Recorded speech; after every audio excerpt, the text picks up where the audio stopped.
Welcome to Automotive Maintenance Inspections or Basic Automotive Inspections. We're going to talk in this video about how to sort of get better acquainted with what's underneath your hood. So if you've never popped the hood of your vehicle before and you'd really like to start and you don't know where to start, this is going to be the best place to start. So we're going to focus first under what's under the hood. We're going to look at battery condition, we'll look at fluid levels, belts, hoses, and air filters. But first, let's get into battery condition. So again, you guys have this presentation on Canvas, so you can get a much closer look at these pictures. Well, if you don't know what your battery looks like, it's going to sort of be this generally black box inside of the vehicle underneath the hood, and I would like to tell you it's always located in one spot, but it's really not. Sometimes it's on the driver's side, sometimes it's on the passenger, sometimes on the front, sometimes it's in the rear of the engine compartment. It sort of can be all over the place. It generally will be in one of the four corners of the engine bay. First and foremost, the things you want to be looking for are around the terminals here on positive and negative. What you're looking for is, are they clean? Do they have any sort of crusty, white, greenish, bluish residue? We used to call them chia pets because they're sort of these fuzzy growths that will start to grow on your positive and negative battery terminals. That is what we call corrosion. Corrosion happens from an oxidation process. I won't get super into the process, but it happens when we have certain metals that are exposed. We also have current running through them, and we start to get this sort of crusty white buildup. Well, the problem is that crusty white buildup actually will start to do electrical work, work that we don't want. So this crusty white residue, this crusty bluish white residue around our battery terminals will actually start to produce heat as they get worse and worse and worse, and it will use up voltage essentially. So we're going to get into that when we get into an electrical section in this class, but for all intents and purposes, it is actually going to start using up voltage from your battery to produce a heat to get through this corrosion. This is a problem for you because if it gets bad enough, it can actually cause the vehicle to slow start or to not start at all, and it'll sound like you have a dead battery when you really don't have a dead battery. You just have corroded battery terminals. So that would be the first thing you want to look at when you're looking at a battery. The next thing that you want to look at is if there's any swelling involved. So what I mean by swelling is I'll go ahead and show you. Is there any swelling? So are the sides actually starting to bulge out? Because if they are, that's a problem. That bulging of the battery will actually tell you a story. And what it's telling you is that the battery is being overcharged. Either you're manually overcharging it at home because you keep putting it on a charger on too high of a rating, or the charging system, your alternator, which is usually internally regulated, that regulator can go out and will charge with too high of a voltage and will charge it too much, and it will actually cause the battery to swell, and it's like a balloon. The casing is plastic, and so it will allow for some swelling, but that is not a good sign, and you definitely want to rectify that problem. With that being said, I believe in one of the previous videos I talked to you guys about safety with jump starting a battery and making sure that that spark from the last connection is not right on top of the battery. The reason for that is because of gassing, right? Gassing is hydrogen gas that hangs out on top of the battery. Well, when is that gas produced? It's actually produced when we are either under a heavy load or we are intensely charging the battery. So if we're charging it to that, it's a high probability that we have gassing going on. So you are at a much higher risk of potentially blowing up your battery if you're not hooking it up properly. The last thing that you're going to want to look at is the battery sort of service caps and if they're leaking. If it's a serviceable battery, it will have these sort of service caps. If it's not, it might still look like it does, but they're not meant to come off. What you don't want is any battery fluid, essentially water, but this water is very acidic, and so we'll call it battery acid. If it leaks out, that's a problem as well. So your battery has water inside. When it's completely dead, it is water. Theoretically, water that you could theoretically, don't do this, but at home you could, don't do this at home, but you could drink it. But you never know when the battery's actually totally dead. So I don't ever recommend that. You'd probably rather drink your pee before trying to drink battery acid. But when the battery's not discharged, that water does sort of act as an acid, and that's not its job. It just happens to change its pH because of what it's doing and the chemical reaction that's happening inside. Well, it's really important that your battery has that water inside or that acid inside, because that's also what helps it do its job. And that's as far as I'm going to get in this section, because this is just inspections. But it's really important that our batteries are not leaking, they're not swelling, and they don't have corrosion. This leaking and swelling, you can't fix that. You're going to need to get a new battery, and I suggest you do that ASAP. The corrosion, you can buy any type of corrosion cleaner from your auto parts store. They sell a spray corrosion cleaner that you can spray on. It'll foam up. You can use a wire brush, clean all that stuff off. Hot water works really well. Brake clean also works really well, but be very careful. Brake clean is very flammable. Some people will swear by Coca-Cola, which from a chemical standpoint, it will work, but it also gets super sticky. But you should be able to use any sort of baking soda as well. Just make sure none of those materials make it inside the battery. If they do have service ports, make sure you're cleaning it with those service ports closed, because then you will actually damage or discharge your battery. So that is how we would inspect vehicle batteries. Let's take a look at some of the fluids: engine oil, transmission fluid, power steering, brakes, coolant, and of course the infamous windshield washer fluid. So engine oil, and this is where you having your PowerPoint is going to come in handy, because these pictures are much better when you're looking at them themselves rather than through a video with an overhead in the background. But engine oil, first and foremost, the engine needs to be off.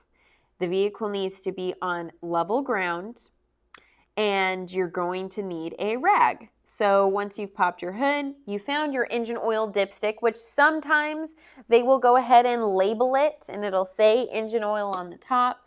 Sometimes they won't, but if you look at the various dipsticks in your engine bay, you're going to be looking at the one that's connected to your actual engine. So just follow the yellow brick road to the actual engine block.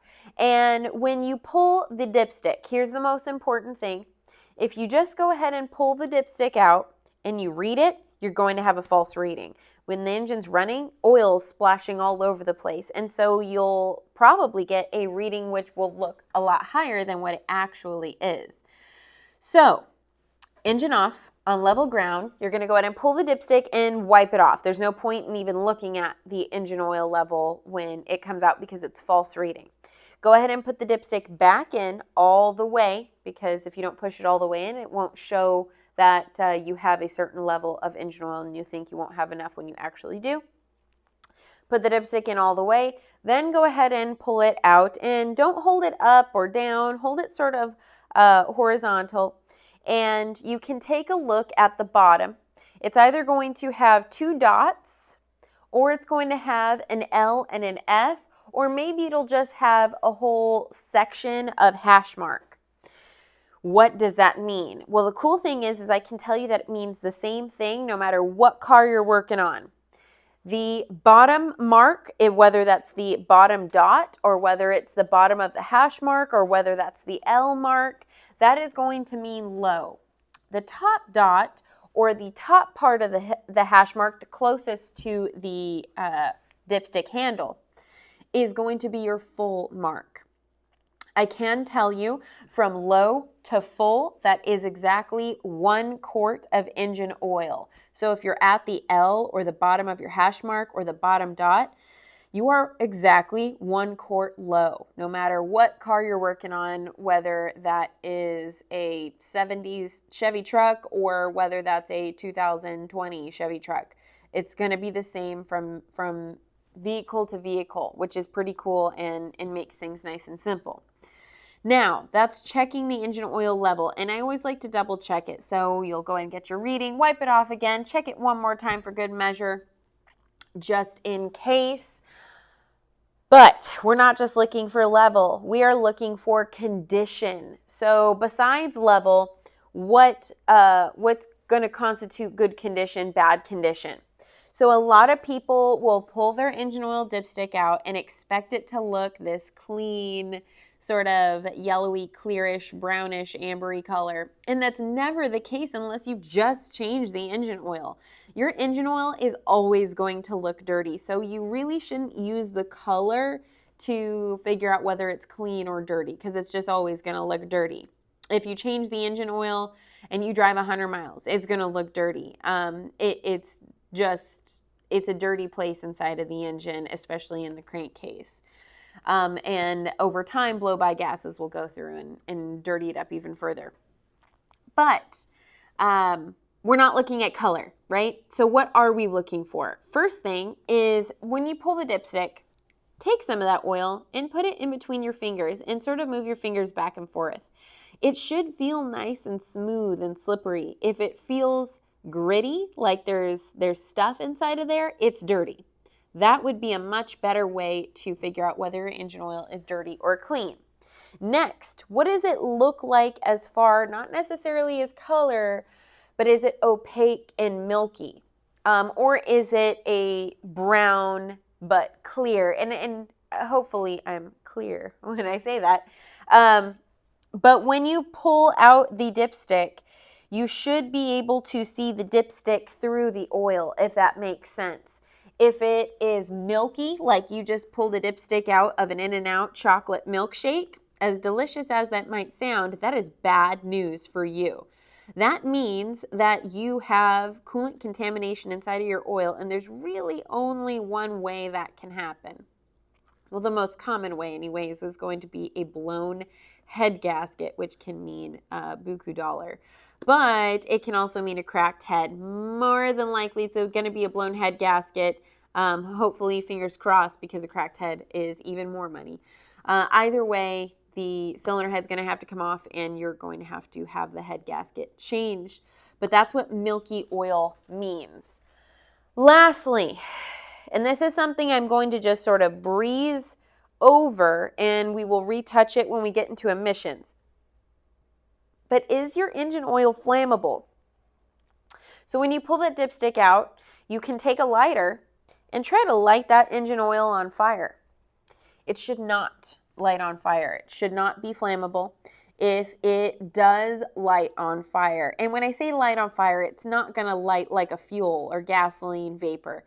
It is going to light like a birthday candle, and it will just stay lit until it goes out. So nothing really crazy going on, but if it does stay lit, it means that there is excessive fuel in your engine oil. That can mean two things. One, you are just simply due for an oil change, because by the time you get to an oil change, it's quite common that you will get enough fuel inside of your oil from blow-by gases from your pistons that are going to sort of cycle through your oil and make it flammable. If, say, you just did an oil change 1,000 miles ago and now it's still flammable, you have a problem with something called your PCV valve, or positive crankcase ventilation valve. And in a nutshell, that valve's job is to take blow-by gases that happen inside of our engine, and it sort of slides past our piston into the crankcase and it dirties up our oil. We're supposed to be routing those gases out through our PCV system, and we go to reburn them.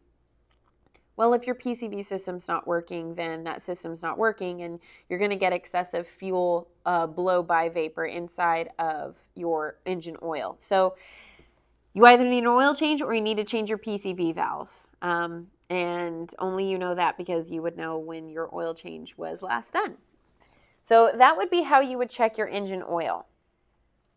Transmission fluid is a different story. Now, I would like to clarify. When I say your transmission fluid, I don't talk much about checking your transmission fluid in this class if you have a manual transmission. And here's why. It's not because I don't like you. It's because manual transmissions don't generally, and I say generally because there's few and far between vehicle makes that will put a dipstick in there, but the majority of your manual transmissions are not going to have dipsticks. You actually have to lift the vehicle up, and there is not only a drain plug, just like your oil, but there's also a fill plug. And what you'll do is you'll remove your fill plug, and you're supposed to be able to either see if fluid's coming out or stick your finger in, and if it's a 1/4 inch down the hole, then you're good. Every vehicle manufacturer has a different specification. So just in a nutshell, just so you know, manual transmission vehicles, they are harder to check their transmission fluid. It's not just something you can pop the hood and check really quick. So that's as far as I'm going to get into that. However, automatic transmissions do generally have a dipstick unless it's a newer BMW or another German manufacturer, because a lot of times they like to, and even Hyundai's gone this way. A lot of manufacturers for newer vehicles, they've gone away with dipsticks all just together. You don't need to worry about checking it, just do your maintenance. I don't really feel comfortable with that because if something's wrong, you have no indicator besides after damage has already been done. So I'm going to go ahead and stop venting right there, because if you do have an automatic transmission that does have a dipstick, this is how you're going to check it. It's very similar to engine oil, except the conditions in which you will check the fluid are going to vary from vehicle to vehicle. Some vehicles want you to leave the engine running with the transmission in park or neutral, and they want you to get it up to temperature, drive it around, all that good stuff. Once you have got it up to temperature, you're going to put it in park or neutral. You'll pull the transmission dipstick, and then you will check the fluid there. Others, like Honda, they like you to get the vehicle up to operating temperature. And when I say operating temperature, the transmission operating temperature, not engine operating temperature. So you're going to need to drive the vehicle around. Once you've gotten the transmission up to operating temperature, you are then going to turn off the vehicle, run out of the car, and within 30 seconds of turning off the car, Honda says to check the transmission fluid then. So it's sort of all over the place. A lot of Chevys and Fords will say park or neutral with the vehicle running in idle. So what you're really going to need to do is check out that owner's manual that I talked about in a few videos ago and see exactly what your manufacturer recommends for checking automatic transmission fluid. So now we know, let's say we got whatever car we're in, we got it into the condition that we want. How are you going to check it? So you're going to identify the correct transmission dipstick, which is, like I said, sort of follow the dipstick to where it goes. If it goes to an engine, probably your oil dipstick. If it goes past the engine to something else, probably your transmission. Generally, it will be your transmission dipstick. Sometimes the vehicle manufacturers are nice and they will label them for you, but they don't always do that, so don't count on it. I will say that red dipsticks are generally ATF dipsticks or automatic transmission fluid dipsticks, but I've also seen yellow. Honda used yellow for a little while. Other vehicle manufacturers will just have them black, so it really depends. I'd love to tell you they're all the same, but they are not.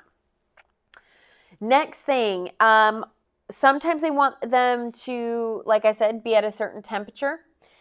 When you pull the dipstick, sometimes the dipstick may give you a hot line and a cold line. That is letting you know this is full cold, this is full hot. You do get expansion or fluid expansion when the fluid does get hot. So that's why we have two different places for that. Now, I would love to tell you it's the same as engine oil dipsticks in that from low to full is always 1 quart. But it's not, and it really differs from manufacturer to manufacturer. So I would suggest adding little bits by little bits if you are low on fluid, because you can always add more fluid. Draining it is not always as easy. So I do recommend adding tiny bits of fluid until you can sort of get an idea of what that low to full capacity is. So once you figured out what your level is, sometimes, like I said, they'll say check cold or check hot, whatever they want you to check it at. You're going to do the same thing that you did for your engine oil. Now, here's the difference. Engine oil, it's normal to get dirty very quickly because we have combustion happening inside the engine. We do not have combustion happening inside of our transmission. So your fluid should actually stay clean. Automatic transmission fluid, and this is just sort of the general fluid, ATF, also known as automatic transmission fluid, is generally red or pinkish in color. And if you have the presentation with you, I gave you guys sort of a drawing or illustration of the color, but I also gave you a real picture of the color so you can see for yourself. It should be pink, reddish, clear. If it's dirty, like black, like engine oil, it's bad, needs to be changed. If it smells burnt, and you'll know when you smell it, if it smells burnt, then it's bad and needs to be changed. Again, we're checking for condition and texture, so rub it through your fingers. It should not feel gritty. It also should not look metallic-y. If it's metallic-y, that's also no good. That could mean clutch material and stuff like that. So just a fun fact is that automatic transmissions do have a tendency to sort of act up when their fluid is not great or when the level's not great. So if you're worried, you're like, man, I'm going to need to buy a new transmission. It's shifting funky. It's not acting like it normally does. Check your fluid. And, you know, if you're due for a service, go ahead and service the fluid on that transmission. You may be surprised because that may actually fix your problem. Transmissions are sort of or automatic transmissions are sort of finicky like that. Make sure you are using the correct fluid. Look in your owner's manual and use the correct fluid with your engine oil, with everything. But specifically, your transmission fluid can be very sensitive. If you use the wrong fluid, you could damage your transmission. And now you've really spent some, now you're really going to be spending some money. So power steering fluid is actually something that we're seeing less and less of because power steering is going away from a hydraulic system and going to or a hydromechanical system and going to an electric system. So you might pop your hood and see no power steering fluid at all. That's totally normal these days with newer cars. But let's say you pop the hood and you do see a power steering fluid reservoir. That reservoir may or may not have a dipstick. If it does have a dipstick, the dipstick will be included in the cap. So you pull the cap off, and the cap, and I give you guys a couple of pictures here, will have a little dipstick hanging off. Again, a lot of times it's temperature specific, so it'll say either hot or cold, or low or full, and you're going to need to look in the owner's manual for when you're supposed to check it. Do they want you to check it with the vehicle off? Do they want you to check it with the vehicle running? Check your owner's manual. Some vehicle manufacturers like Honda won't use a dipstick. In fact, they'll use a reservoir, and the reservoir will be sort of clear-ish, and it will have a full and low mark. So instead of using a dipstick, you will just go simply by the full and low mark, kind of like on your coolant overflow tank.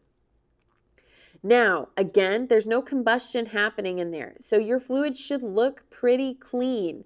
Most power fluid steering systems will take automatic transmission fluid, so it's not uncommon for your fluid to be pink or red in color. Others, again, Honda, they use their own specific power steering fluid that actually looks kind of like brake fluid. It is not the same as brake fluid, though. It's clear or amberish in color, so it should be nice and clean. And if it's not clean, it should be replaced. Again, feeling it through your fingers, if it's gritty, if it smells burnt from the pump, things like that, it needs to be changed. This is one of the more, I would say, neglected fluids on a lot of cars. A lot of people will not pay attention to their power steering fluid because, you know, power steering is not that big of a deal until you don't have it, right? So that would be your power steering fluid. Brake fluid's pretty easy. I'm actually going to grab a reservoir for you.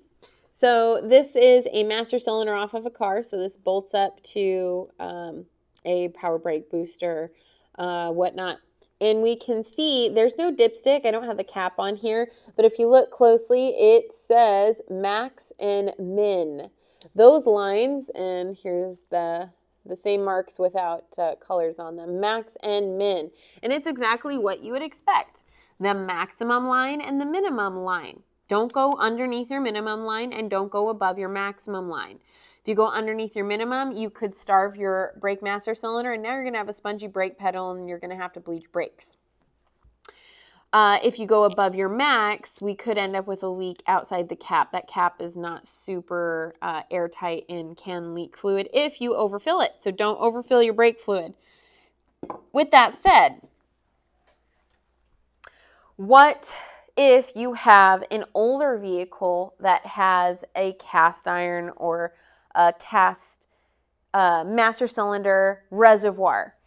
It will generally not have a line, and so what's full, what's too full, general rule of thumb is going to be about 1/4 inch from the top on those style reservoirs. If you know what I'm talking about, then you know.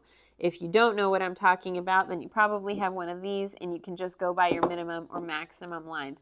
But those are older style master cylinder reservoirs that are sort of all metal like that and you can't see through them. So 1/4 inch from the top on those. Now, what should the fluid look like? The fluid is generally, and this really depends on vehicle, but I'm going to go ahead and say about 98% of the time your fluid should be clear-ish in color, may have a yellow or amber hue to it. That is normal .3 or .4 brake fluid. Some vehicle manufacturers, few and far between, the super high-end Audis and potentially Rolls-Royce may use a green fluid called HSMO, and we'll get into that when we get into brakes. But like I said, about 98% of your vehicles are going to take the same style brake fluid, which is a clearish, yellowish, sort of pea-looking color down here. And that's what clean brake fluid looks like. If it is purple, it means it's a .5 fluid. I'm not going to get into it yet because we'll talk about it in brakes, but it's really, really important that you do not mix the colors of fluid. So if the color of your fluid is or was clear and now it looks like black coffee, you need to replace it with clear .3 or .4 brake fluid. If it was purple, then you need to replace it with purple fluid. If it was green, then you need to replace it with green fluid. But I guarantee, like I said, about 98% of the cars out there are not going to take green or purple fluid. In fact, no cars take, unless it's a Harley, I think some of those stock will take .5. But for the most part, no actual vehicle manufacturers take purple brake fluid stock. That's sort of an upgrade. And again, we'll get to that later. But here's a really important thing. Again, no combustion happening in your brakes, so it should stay clean. However, your brakes do get hot, and there are rubber components where those hot spots are. And so your fluid can get dirty from the nasty stuff that comes off of the rubber components. So over time, it's normal that your brake fluid does get dirty. However, it needs to be changed before it gets that dirty. Your brake fluid has a tendency, that clear brake fluid has a tendency to absorb water. And we'll talk about later why that is a bad thing. But your brake fluid needs to be replaced every 2 years, no matter how clean it looks, no matter how many miles are on it, believe it or not. Because during that amount of time, it would have absorbed enough water for it to become a potential safety problem. So you really should be replacing your brake fluid every 2 years, okay? That's something you really should do. Again, we'll talk more about that stuff later. Also, super, super important, don't put other fluids inside of other reservoirs. Don't take a quart of oil and start just topping off every single reservoir. Bad news. You will have some scenarios. Let's say you take your engine oil and you pour some in your transmission. If I poured a little bit, I may not see that big of a difference. However, you may, depending on the transmission. Brake fluid, on the other hand, if I took engine oil and I poured it in my brake fluid reservoir, we're going to have some serious problems, and my brakes are eventually going to lock up, probably when it's least convenient. And that has to do with the reaction of the seals in that system to a petroleum-based fluid versus a polyglycol fluid. Again, complicated stuff we'll get into when we get into brakes. But that is brake fluid. Change it when it's dirty, or change it every 2 years. Coolant can be checked from a number of places. I'd like to really get into, before we even get into that, what is coolant, because a lot of people use this word and they don't really know what it means. So, to cool your engine, we use coolant, right? Well, many of you might have heard the term antifreeze. We do use antifreeze in coolant, but antifreeze and coolant are not one and the same thing. Antifreeze is a chemical generally based from a ethylene glycol base. What you guys probably know as green, but a lot of manufacturers will have their own special blends with their own color. And what you're looking for is a mixture of that antifreeze and water. Here's why. Antifreeze, and again, I'm going to get into this when we get into cooling systems, but antifreeze has, or coolant has some jobs. We need to cool the engine, maintain it at operating temperature. We're also lubricating. We're keeping things from rusting, stuff like that. And we're also transferring heat. That's a big one, and here's why. Antifreeze is good at all those other things except for transferring heat from one thing to the next. And you'd think, what do you mean? Of course it's good at it. It actually sucks at transferring heat. And here's why your coolant does a better job. Water is not that good at all those other things, but it is really good at transferring heat. So we take antifreeze and we take water and we mix them together to create coolant. So coolant is a mixture of antifreeze and water. You can find it in a radiator. Sometimes you have a radiator cap, sometimes you don't. You will have some sort of overflow tank that is going to allow coolant to transfer over to. We'll talk about when that happens later. So when you are inspecting your coolant level, or your coolant in general, first and foremost, you should be inspecting it from 2 places if you have a radiator cap. You should be inspecting it from the radiator cap. Do not do this when it's hot.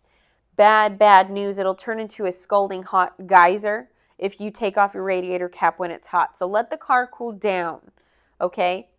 You're going to take off the radiator cap, and you should see coolant inside of the radiator. If you do not, you're going to need to add some water or add some coolant to there. The second place you're going to check is the coolant reservoir. So that cap will have a little hose coming off, and that little hose is going to go to an overflow tank. That's where this hose came from.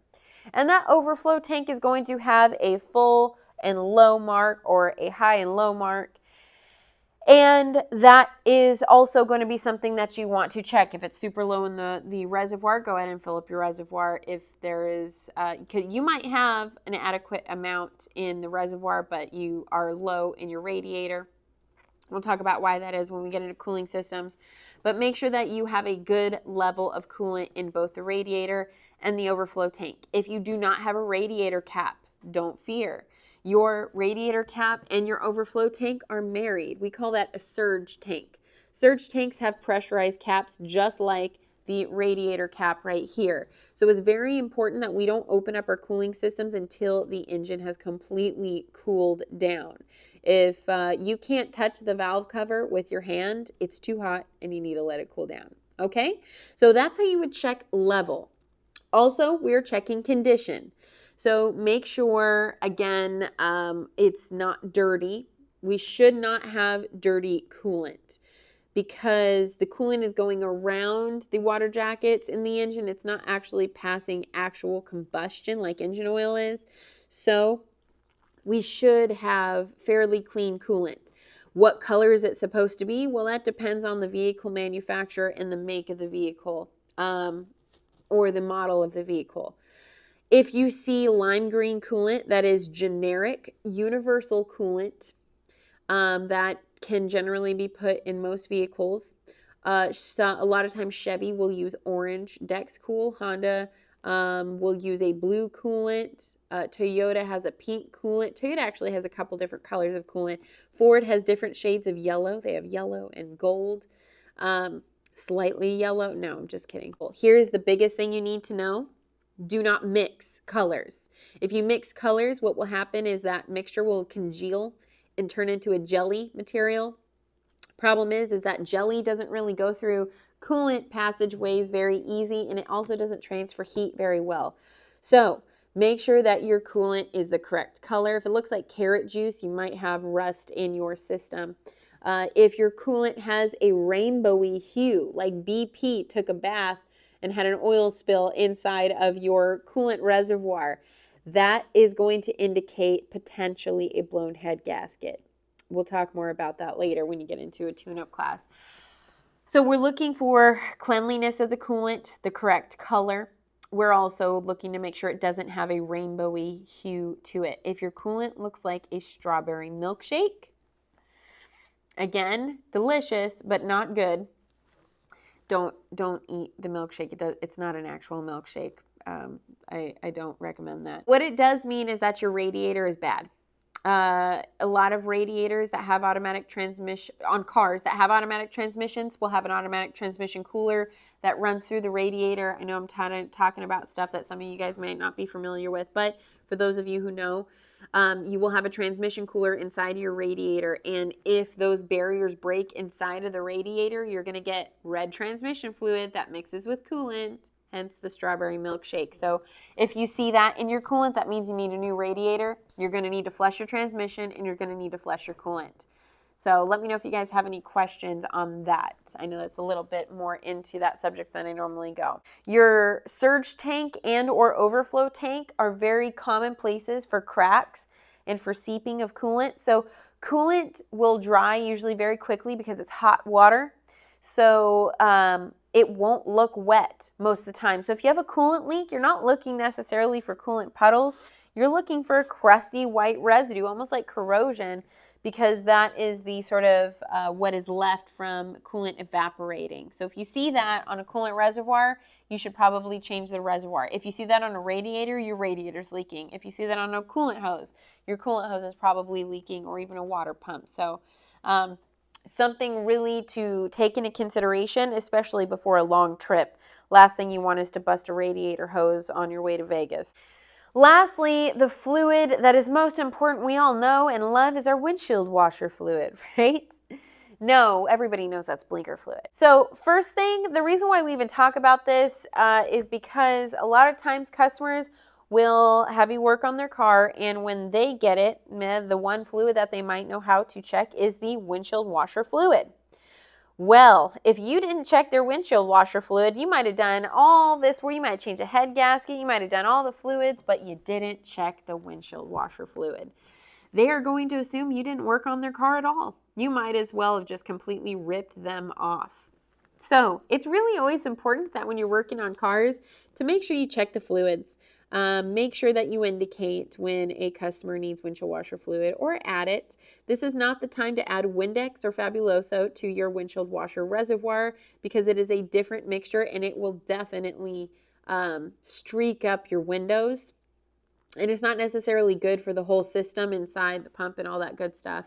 So make sure that it is windshield washer fluid. If you can't afford windshield washer fluid, then just put water. They also sell tablets, so you can put water in, drop a little tablet in, and it'll sort of dissolve and turn into windshield washer fluid. But I will let you know that this is probably one of the most common reservoirs to crack and leak. So I like to check these reservoirs with water first when they are empty and make sure that I'm not going to dump out a ton of windshield washer fluid out the bottom. But this is a really important one. Also very important when you plan on, say, traveling to very cold states. So let's say you're doing a road trip to Montana this winter. You probably want to get some special windshield washer fluid that is not going to freeze, because your other fluids aren't going to freeze, but your windshield washer fluid may. In California, we don't worry about this too much because we don't really run into that kind of weather. So just something to make note of. But check your windshield washer fluid. And I think that's actually it for our fluids. So I will go ahead and make a second video for belts and the rest of things, your air filters and such, so this doesn't turn into one super long video. So I'll see you guys in the next video.